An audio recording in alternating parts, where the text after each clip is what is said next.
Hello everyone, welcome to Unimonks. आज इस video में हम लोग देखने वाले हैं इलेक्ट्रोस्टैटिक पोटेंशियल के बारे में।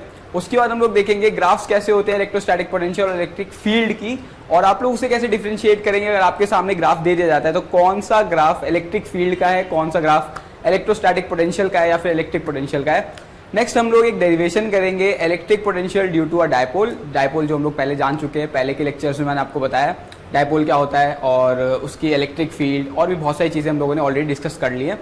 तो स्टार्ट करते हैं इस लेक्चर से, ठीक है। इलेक्ट्रोस्टैटिक पोटेंशियल, सबसे पहले डेरिवेशन, इसकी डेफिनेशन देख लेते हैं। What is electrostatic potential? Okay, so electrostatic potential और electric potential, electrostatic potential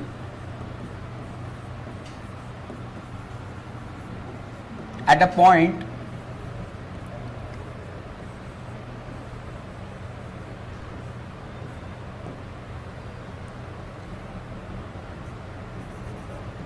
in a region of electric field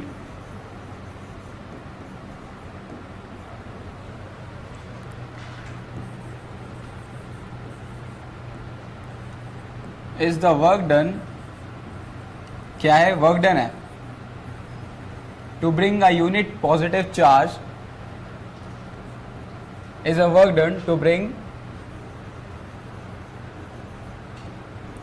a unit positive charge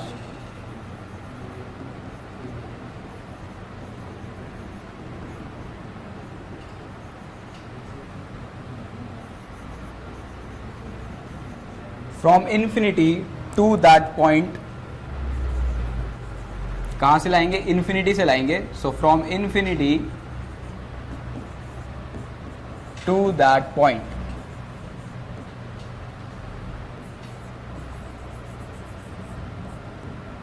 okay, अब इसे थोड़ा समझ लेते हैं और इसकी फिर डेरिवेशन भी करेंगे। तो इलेक्ट्रोस्टैटिक पोटेंशियल या फिर इलेक्ट्रिक पोटेंशियल क्या होता है? लेट्स सपोज हमारे पास एक चार्ज है Q। अब इस प्लस Q की वजह से यहाँ पे फील्ड लाइंस होंगी, इलेक्ट्रिक फील्ड एग्जिस्ट करेगी, हम सभी को पता है, ठीक है। कहां से कैसे एग्जिस्ट करेंगी? बाहर की तरफ, ठीक है, आउटवर्ड्स।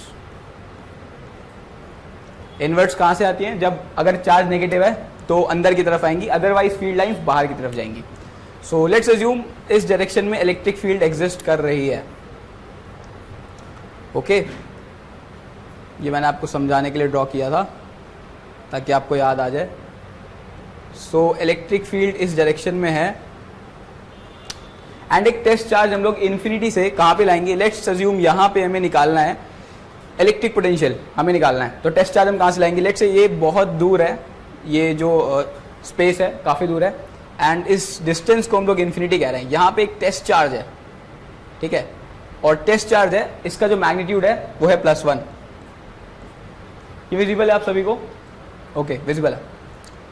इस टेस्ट चार्ज को हम लोग धीरे धीरे विदाउट एनी एक्सेलरेशन, इसका मतलब बहुत ही धीरे धीरे यहां से लेकर के इस पॉइंट तक लाएंगे। लेट्स से ये डिस्टेंस r है,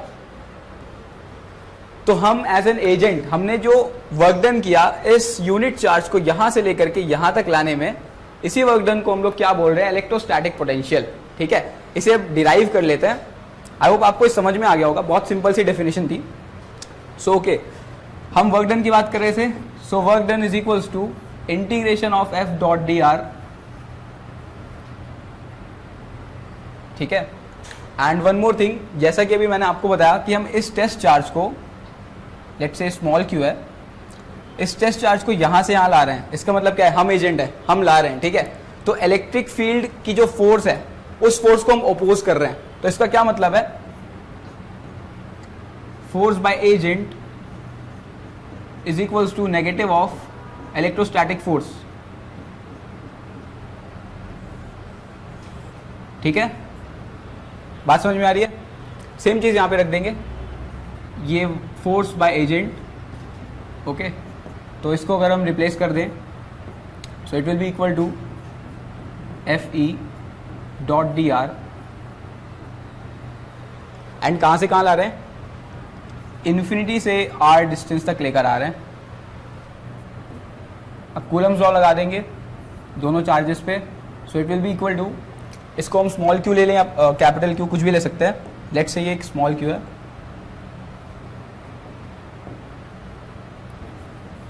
ओके। सो क्या होता है कूलम्स लॉ, के Q1 जो कि Q है and Q2 is 1, test charge है R² डॉट dr, ठीक है।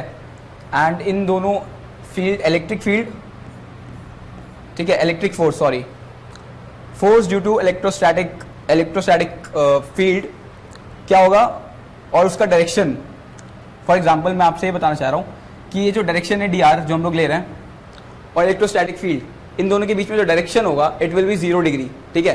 दोनों के बीच का एंगल 0 डिग्री होगा, सो cos 0 होगा, यहाँ पे डॉट प्रोडक्ट में cos 0 हो जाएगा। So it will be equal to, यहाँ पे कंटिन्यू कर रहा हूँ मैं,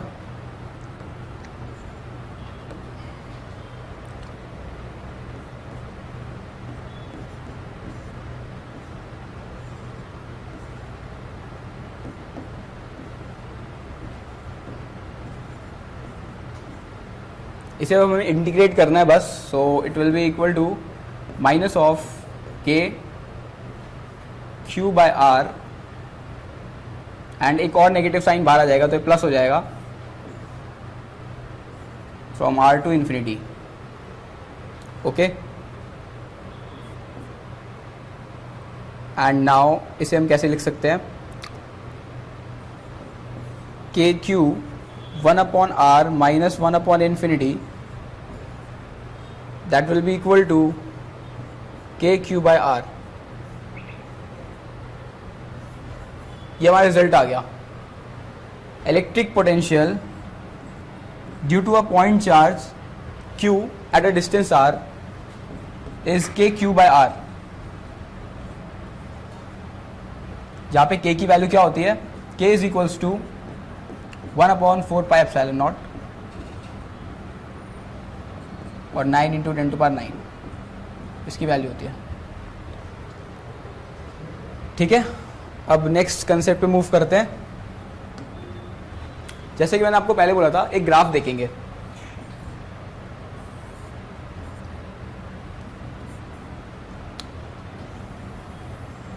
यहां पे आपकी दो क्वांटिटीज हैं, let's say this is 1 and this is 2 and ये डिस्टेंस है r। अब आपको बताना है इनमें से E इलेक्ट्रोस्टैटिक फील्ड या इलेक्ट्रिक फील्ड, और V इलेक्ट्रिक पोटेंशियल या इलेक्ट्रोस्टैटिक पोटेंशियल कौन से हैं, 1 और 2, ठीक है। जल्दी से कमेंट करो, 5 सेकंड का टाइम है, 5 4 3 2 1, ठीक है, लिख लिया। अब वेरीफाई करते हैं। सो 1 और 2, सबसे पहले एक चीज़ हमें देखनी पड़ेगी, इलेक्ट्रोस्टैटिक फील्ड जो है या फिर इलेक्ट्रिक फील्ड जो है किसके प्रोपोर्शनल होती है। Electric field is proportional to 1/r² and V is proportional to 1/r। तो इसका क्या मतलब है कि इस क्वांटिटी का जो कर्व बनेगा, उसका जो कर्वेचर होगा वो ज़्यादा डीप होगा, ठीक है, स्टीप होगा। इसका क्या मतलब है कि बहुत चढ़ान होगी उसमें, ये कह सकते हैं हम, काफ़ी स्टीप होगा, ठीक है, सिंपल सी बात है। और यहाँ पे ये कर्व इतना स्टीप नहीं होगा, क्यों, क्योंकि जो R की पावर है इट इज़ 1 ओनली, तो इतना स्टीप नहीं होगा। तो कर्व को देख के हम पता लगा सकते हैं कि जो 2 है it is our V, and जो 1 है, क्योंकि ये कर्व है काफ़ी स्टीप है, आप इसका कर्वेचर देख सकते हो कितना डीप जा रहा है, ठीक है। तो कर्व को देख के हम आइडेंटिफाई कर सकते हैं it is E।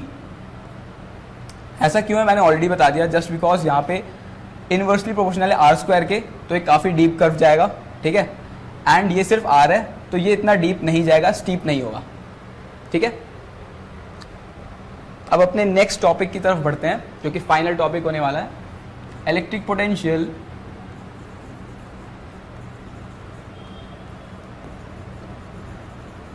Due to a dipole. जिसे नहीं पता डायपोल क्या होता है, आप हमारे पुराने वीडियोस देख सकते हैं, वहाँ पे मैंने बहुत अच्छे से एक्सप्लेन कर रखा है व्हाट इज़ अ डायपोल। तो आज उसी का इलेक्ट्रिक पोटेंशियल हम लोग जानने वाले हैं कि एक डायपोल में इलेक्ट्रिक पोटेंशियल कैसे होगा, ठीक है। स्टार्ट करें डेरिवेशन, ओके स्टार्ट करते हैं। सो डायपोल में two equal and opposite charges होते हैं. Let's say this is r minus q, this is r plus q, and उनके बीच का डिस्टेंस बहुत ही छोटा सा डिस्टेंस होता है जिसे हम लोग 2a लेते हैं जनरली. एंड ये उनका मिड पॉइंट है. लेट्स अज्यूम ये मिड पॉइंट है और इसे हम O बोल रहे हैं. So this distance is A and this distance is also A. यहाँ तक कोई कन्फ्यूजन नहीं है, होने भी नीचे. अब ये पॉइंट है लेट्स से P, जहाँ पे हमें इलेक्ट्रिक पोटेंशियल निकालना है. मिड पॉइंट को इससे ज्वाइन कर रहे हैं,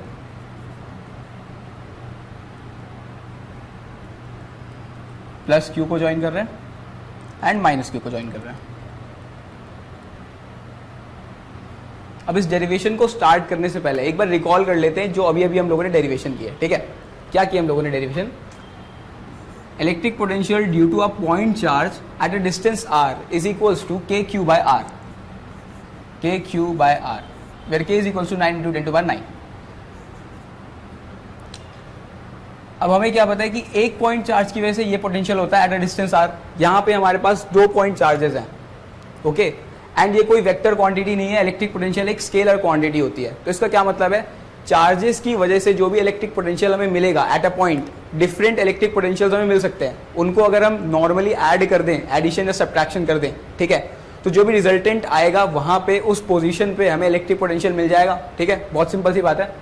तो इस पोजीशन पे, इस पॉइंट पे electric potential due to this charge plus q and electric potential due to this charge minus q, इनको हम लोग ऐड कर देंगे तो final electric potential due to the whole dipole हमारे पास आ जाएगा. ठीक है, यही करने वाले हैं यहाँ पे. And let's say this angle is theta, this distance is r1, this distance is r2 and this distance is r. ठीक है, एंड ये ओरिजिन है हमारा. ठीक है, मिड पॉइंट हमने ओरिजिन ले लिया. कोसाइन फॉर्मूला लगाएंगे. r1 square is equals to r square plus a square minus 2ra कॉस थीटा. जिसे नहीं पता है रिजल्ट कहाँ से आया, एक बार कोसाइन फार्मूला देख लेना, समझ में आ जाएगा. कोसाइन फार्मूला क्या होता है? सबसे पहले मैंने r1 यहाँ पे लिया क्यों, हमें ये समझना चाहिए. तो सिंपल सी बात है, इस पॉइंट पे पोटेंशियल निकालने के लिए electric potential due to plus Q, electric potential due to minus Q, इन दोनों को ऐड कर देंगे. तो मैं यहाँ पे आपको बता देता हूँ, टोटल इलेक्ट्रिक पोटेंशियल क्या आएगा? के क्यू 1/r1 माइनस 1/r2. बहुत सिंपल सी बात है, यही करना है यहाँ पे. तो सबसे पहले 1/r1 की वैल्यू निकालने के लिए हम लोगों ने यहाँ पे कोसाइन फॉर्मूला लगा दिया. कोसाइन फॉर्मूला कैसे लगाते हैं? जो भी थीटा है उसके जो जस्ट ऑपोजिट साइड है, फॉर एग्जांपल अगर हम यहाँ पे इस ट्राइंगल में कोसाइन फॉर्मूला लगा रहे हैं, मैं इसे नेम देता हूँ A P and let's say सी. तो जो भी हम थीटा ले रहे हैं उसकी जो ऑपोजिट साइड है वो यहाँ पे आ जाती है. So r1 square is equals to r square. r square है जिस एंगल पे, फॉर एग्जांपल दो लाइन के बीच में जो एंगल बन रहा है, तो इसका स्क्वायर प्लस इसका square, so r square plus a square.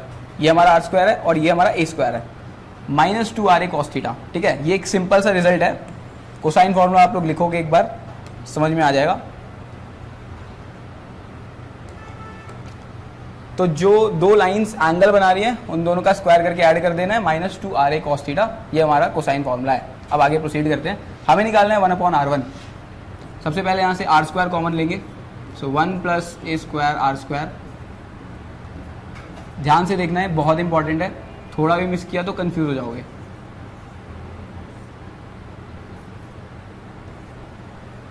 ठीक है, बात समझ में आ रही है? r स्क्वायर कॉमन ले लिया. अब यहाँ पे इसको हम नेग्लेक्ट कर सकते हैं. क्यों?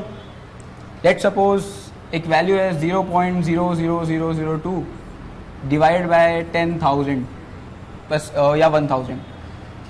अप्रॉक्सीमेटली ये 0 के इक्वल हो जाएगी. ठीक है, काफ़ी छोटा है. इन डिजिट्स के कंपैरिजन में इसकी कोई भी वैल्यू नहीं है, तो इसके सामने हम इसे इग्नोर कर सकते हैं, इसलिए नेग्लेक्ट करते हैं. तो इसमें कभी कंफ्यूज मत करना कि हम लोग क्यों नेग्लेक्ट कर देते हैं. जस्ट बिकॉज ये रिजल्ट में इतना डिफरेंस क्रिएट नहीं करने वाली, तो इन वैल्यूज़ को हम लोग नेग्लेक्ट कर सकते हैं. अब ए क्या है? डायपोल के बीच का डिस्टेंस है. डायपोल के बीच का डिस्टेंस बहुत ही छोटा होता है, नैनोमीटर माइक्रोमीटर में होता है, और ये जो डिस्टेंस हम ले रहे हैं मीटर्स में हो सकता है. ठीक है, तो इसलिए हमने इस पूरे डिजिट को, इसको टर्म को नेग्लेक्ट कर दिया. अब हमें क्या करना है? 1/r square r1 square. So it will be equal to 1 upon r square 1 minus 2a cos theta by r raise to the power -1. ठीक है, 1 अपॉन में ले गए. Now will take the root लेने पे 1 upon r and 1 minus 2a cos theta by r raise to the power -half. समझ गया ना, -1 पहले से था, रूट ले लिया तो 1/2 होता है वो. बहुत सिंपल है. अब बाइनोमियल अप्रॉक्सीमेशन का यूज़ करते हुए हम लोग क्या करने वाले हैं, थोड़ी सी मैथ्स आ रही है यहाँ पे, जो पीसीएम वाले हैं उनको समझ में आ जाएगा, पीसीबी वालों को थोड़ी सी डिफिकल्टी हो सकती है यहाँ पे. तो जो मैं टर्म्स लिख रहा हूँ, अगर आपको डिटेल में पढ़ना है तो गूगल पे एक बार डाल देना, बहुत सिंपल से आपको समझ में आ जाएगा. ठीक है, सो बाइनोमियल अप्रॉक्सीमेशन का यहाँ पे हम लोग यूज़ करने वाले हैं.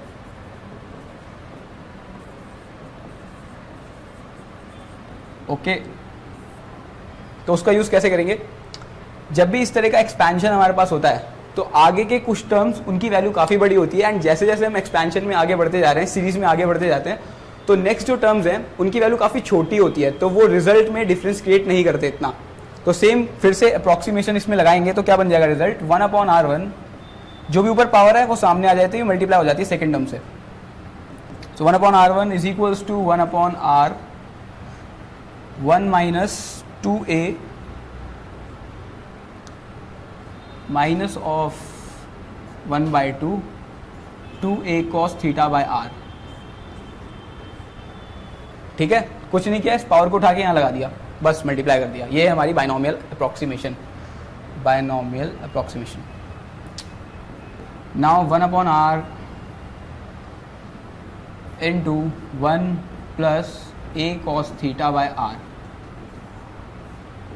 सही है, माइनस माइनस प्लस हो गया, 2 और 2 कैंसिल हो गया. बहुत आराम से बता रहा हूँ मैं आपको, सो दैट आपको समझ में आ जाए और कन्फ्यूजन ना हो. अगर ये डेरिवेशन आ जाती है तो आप इजीली कर लोगे. ये 1 अपॉन R1 की वैल्यू आ गई हमारे पास. इसी तरीके से अब R2 स्क्वायर निकाल सकते हैं क्या, R2 स्क्वायर आप लोग निकालोगे, मेरे साथ साथ निकालना.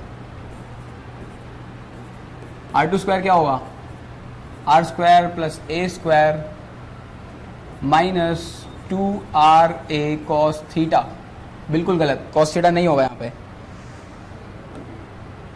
अब हम इस वाले एंगल पे आ चुके हैं, R2 की बात कर रहे हैं, तो यहाँ पे 180 माइनस थीटा हो जाएगा. इस थीटा की वैल्यू कितनी होगी, अगर थीटा है तो इस एंगल की वैल्यू कितनी होगी, लेट्स से इसे हम लोग सिग्मा बोल देते हैं, तो सिग्मा की वैल्यू हो जाएगी आपकी 180 माइनस थीटा. बात सही है, रख देते हैं वहाँ पे. cos ऑफ 180 माइनस थीटा जो कि होता है माइनस cos थीटा. तो नेक्स्ट स्टेप में क्या आ जाएगा, कई बच्चे यहाँ पे गलती कर देते हैं, फिर आंसर नहीं आता. ठीक है, इसे ध्यान से करना है. cos थीटा नहीं समझ में आया, रट लो, एक बार रट लोगे तो समझ में भी आने लग जाएगा. फिर अब सेम वही करेंगे, बाइनोमियल अप्रॉक्सीमेशन लगा देंगे, स्टेप बाय स्टेप ही चल लेते हैं, कोई प्रॉब्लम नहीं है मुझे. आर स्क्वायर कॉमन ले लेंगे तो क्या आएगा, 1 upon r square 1 plus a square upon r square plus 2r plus 2a cos theta by r raise to the power -1. ठीक है, अभी तक रूट नहीं लिया है, अब ले लेते हैं root. So 1 upon R2 is equals to 1 by r 1 plus a square by r square. इसे नेगलेक्ट भी करना है, क्यों, क्योंकि ये बहुत छोटा है, डिफरेंस क्रिएट नहीं करने वाला रिजल्ट में, तो इसे हम नेगलेक्ट कर देंगे. Okay, so plus 2a cos theta by r raise to the power -1/2. Binomial approximation लगाएंगे तो क्या आएगा, बताने की ज़रूरत है अब. तो 2a cos theta by r, और ये मल्टीप्लाई हो जाएगा -हाफ से. ठीक है, इसकी भी डेरिवेशन है कि ये -हाफ यहाँ पे कैसे आ गया. ठीक है, बट उसमें हमें नहीं जाना है, इतने डीप में नहीं जाना है, ये डेरिवेशन आनी चाहिए बस. नेक्स्ट क्या आएगा, it will be equal to 1 by r 1 and ये प्लस था यहाँ पे, so plus into minus, minus r, sorry r नहीं आएगा, minus a cos theta by r. Visible है, दिख रहा है सब कुछ? हाँ बड़े से दिख रहा है। अच्छा सा कॉस लिख देते हैं यहाँ पे,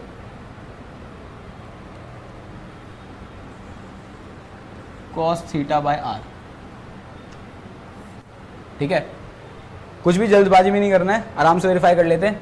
सो माइनस आपको नीचे रहा है, ये पहले से प्लस था, 2 और 2 कैंसिल हो गया, A cos theta by R negative का। ठीक है, सिंपल है। कहीं भी साइन की गलती हुई, रिजल्ट गलत आ जाएगा, पूरा का पूरा रिजल्ट गलत आ जाएगा। So it will be equal to 1 by r, 1 minus a cos theta by r. अब बहुत बड़ा काम हो चुका है, 1/R1 1/R2 हमारे पास है, रिजल्ट में रखेंगे इसे और आंसर आ जाएगा। वापस चलते हैं जहाँ से शुरू किया था।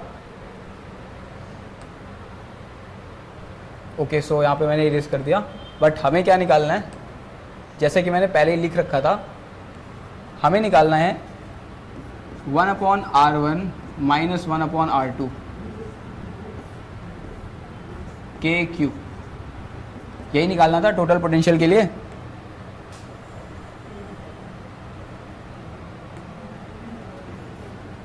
ठीक है, अब वैल्यूज है हमारे पास, रख देते हैं। सो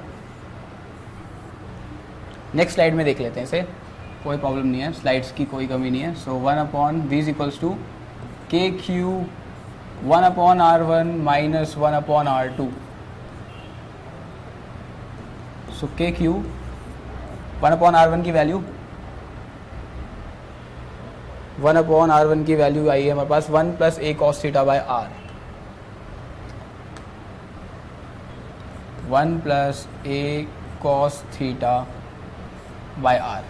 और एक जो 1 बाय आर है वो दोनों में 1 बाय आर आएगा मल्टीप्लिकेशन में, तो उसे कॉमन ले रहे हैं, कोई बुरा मानने वाली बात तो नहीं है ना। ठीक है, 1 बाय आर कॉमन लिया बस। उसके बाद माइनस कर रहे हैं, 1/R2 की वैल्यू कितनी आई थी, 1/R2 is equal to 1 minus a cos theta by r. So minus of 1 minus a cos theta by r.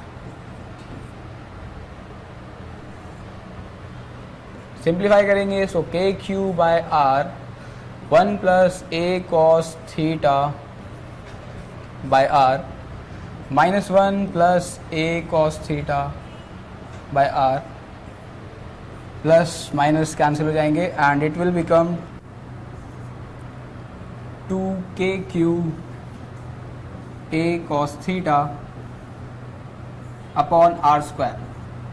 ठीक है, ये आएगा 2a cos theta upon r square, ये आर और आर मल्टीप्लाई हो जाएंगे, so it will become 2kq a cos theta r square. और ये हमारा रिजल्ट आ गया है, and it is potential due to dipole at a distance r, vp बोल देते हैं इसे। और कहीं भी अगर हम लोग डायपोल देखते हैं तो डायपोल मोमेंट वेक्टर आ जाता है। डायपोल मोमेंट वेक्टर की वैल्यू क्या होती है, p is equals to distance to a multiplied by charge का मैग्नीट्यूड। ये है डायपोल मोमेंट वेक्टर, इसका मैग्नीट्यूड कितना होता है 2a इंटू क्यू। ओके, तो इसको रिप्लेस कर देते हैं डायपोल मोमेंट वेक्टर से। सो यहाँ पे 2qa ये बन जाएंगे p वेक्टर। और एक और चीज़ मैं कर रहा हूँ, डॉट प्रोडक्ट ले रहे हैं हम लोग किसके साथ, आर कैप के साथ, तो कॉस थीटा भी चला जाएगा डॉट प्रोडक्ट में। अब नीचे क्या बचा, r square and k p dot r upon r square. ये आ गया in terms of dipole moment vector. बात सही है। अब आर कैप क्या है पता है आप लोगों को, आर कैप है डायरेक्शन वेक्टर। हाँ ये रहा आर कैप डायरेक्शन वेक्टर है। इस डायरेक्शन में हम लोग ले रहे हैं यूनिट वेक्टर जिसे हम लोग बोल रहे हैं डायरेक्शन वेक्टर आर कैप। ठीक है, सिंपल है। उसके साथ डॉट प्रोडक्ट ले लिया डायपोल मोमेंट वेक्टर का। इसको अगर सिंप्लीफाई करेंगे तो फिर से यही आना चाहिए, वेरीफाई कर लें एक बार। सो ए डॉट बी क्या होता है, it is equal to a vector का मॉड बी वेक्टर का मॉड इनटू कॉस थीटा। और डॉट प्रोडक्ट हमेशा स्केलर होता है, ठीक है, क्रॉस प्रोडक्ट वेक्टर होता है, और इसीलिए पोटेंशियल हमारा एक स्केलर है, स्केलर क्वांटिटी है। तो सेम अब यहाँ पे हम लोग अगर करते हैं p vector dot r cap, so it will be equal to क्या जाएगा, मॉड ऑफ पी, और आर कैप एक यूनिट वेक्टर है तो उसका मॉड कितना हो जाएगा, मैग्नीट्यूड 1 होता है कॉस ऑफ थीटा। सेम वही चीज़ें आ गई। तो बहुत ही सिंपल सी डेरिवेशन थी है, आई होप आप सभी को समझ में आ गई हो, और ये फाइनल रिजल्ट है हमारा। एंड इसी के साथ आज का हमारा लेक्चर खत्म होता है। For more such amazing content subscribe to Unimonks. Thank you.